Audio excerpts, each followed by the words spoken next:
In this video, I'll be breaking down ways that nobody has told you how to network. So grab a pen and paper and stay till the end because I drop some real gems in this video. Imagine this, I'm a small producer in a tiny city in the middle of nowhere with no music scene. It's hard to make connections because artists and producers rarely come out here. Does this sound like you? If yes, then good. You need to turn negatives into positives. My first tip is if you live in a small city, be the go-to guy when artists or producers come. Let's say you live in Prague, Nice, or Brisbane, Australia. They're not the main cities, but artists still come there occasionally when they do a show. You want to be that guy the artist can count on when they come to your city. How? Create a list of studios in your city that you can send to the artist, their manager, or their team. That way, if they want to record, they know that you know all the studios and they see you as valuable for supplying that information. And then hopefully you'll get invited to that session. A bonus tip, if you have your own studio or you can set up a session for them, you save them time and energy in having to book the session, which means since you booked the session or have your own studio, you'll be able to attend and be a part of the session, giving you a chance to meet the artist or whoever. Rappers love shopping. When you see they're in your city, create a list of all the coolest clothing stores that you know. The rapper will appreciate that, not only because it shows that you care, but because you save them time and energy in figuring out where they need to go shopping. And the same goes with food. Let's say, for example, Travis loves spaghetti carbonara, and you tell his team the best place in carbonara is blah blah blah. He might go visit it, and if he fucks with it, he might be like, damn, that guy's recommendation was right. And then you'll be in his good books for that. The next tip,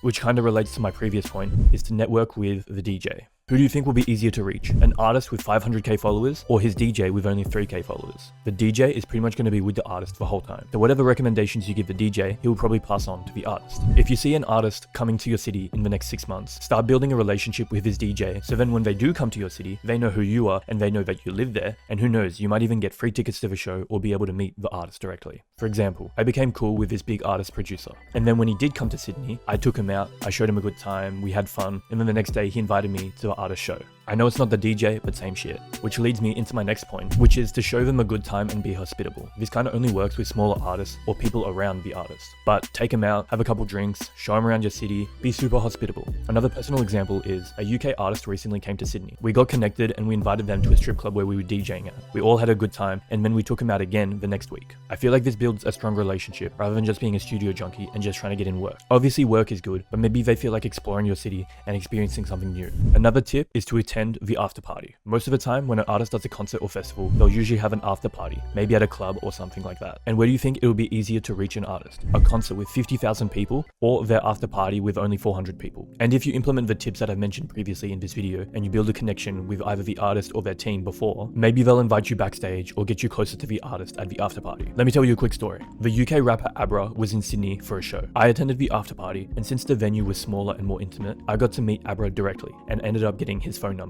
Plus, usually the after party is less expensive than the concert or festival. So get outside and start networking where artists are. The next tip, which I learned from Bankroll Got It, is to ask to introduce yourself. Let's say you want to meet an artist, or let's say a manager of an artist, right? So usually, you target sometimes the managers, DJs, friends who are around the artist, right, on Instagram or whatever. So a lot of times people will be like texting them, yo bro, let's work, right? Or some terrible text, right? But I would send something to them like, hey man, we in the area, we're in LA or in Atlanta, whatever. Can I just pull up and introduce ourselves, man? We'll leave right after that. They're kind of like, all right, that's not too threatening. They're not going to waste my time. I can at least meet these guys, and then they'll dip. And then they feel comfortable. They're like, all right, cool. And then by the time you get over there, they're like, all right, they're already here. Let me just hear some beats, Then you play some beats, and then the artists happen to walk by, and then you meet them, you know what I mean? So you just got to figure out ways to like not put stress on people. And I took it one step further, which is to offer a small gift when they're in your city or vice versa. So for example, I'm moving to London next month, and I'm planning on offering Australian snacks to people in London. And I would say something along the lines of, hey, I'm Australian. I just moved to London. I would love to introduce myself and drop off some Australian snacks for you to try. It's super non-threatening and it provides something different and unique rather than, hey, let me send you beats or loops. And you also get to create that in-person connection. And who knows, say you drop off the snacks at a studio and they say, hey,